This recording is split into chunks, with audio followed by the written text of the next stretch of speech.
Hello, I am Janet Montgomery, and this is my personal narrative.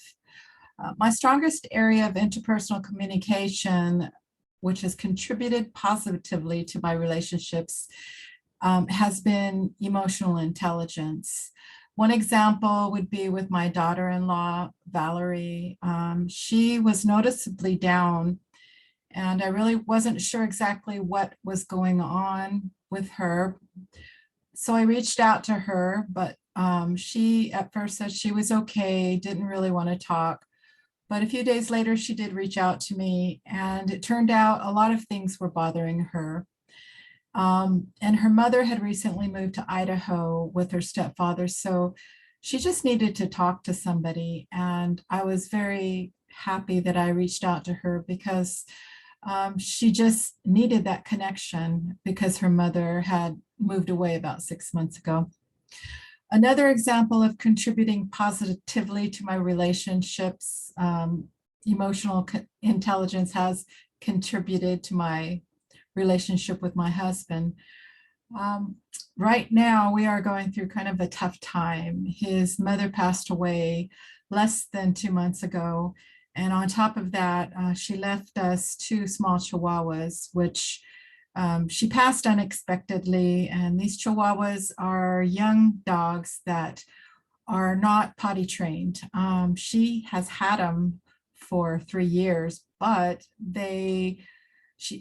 long story short, they go to the bathroom, at least number one, on puppy pads. So it has been very difficult for my husband to work with them, to try to potty train them. Also, finding a home is kind of difficult if you don't have potty trained animals. So it has been quite trying for my husband. He's been in a very bad mood. I'm learning, though, to let this situation play itself out. I'm trying to provide loving support because underneath all the frustration, I know he's grieving the loss of his mother. In Chapter 7, Woods describes emotional intelligence as being aware of your feelings. And it also describes emotional intelligence as being able to understand how others feel without their spelling it out. That's page 199.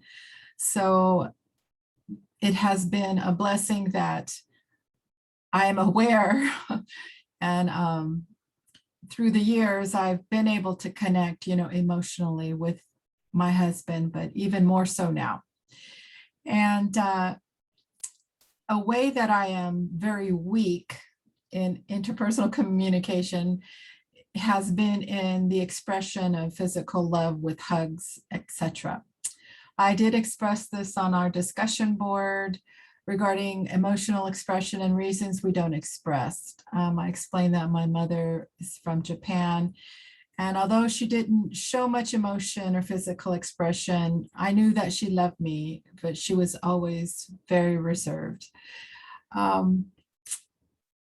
In Wood's book, in Chapter 7, it also talks about reasons we may not express emotions. Cultural and social expectations is the first section on page 208, which also refers back to page 204, which talks about cultural influences on emotions. So I do believe that is me, basically. Culturally, I am quite reserved. I wanted to share my Kokeshi dolls as my artifacts. This Kokeshi doll, these are little wooden dolls that are made in Japan. They're handcrafted and hand painted.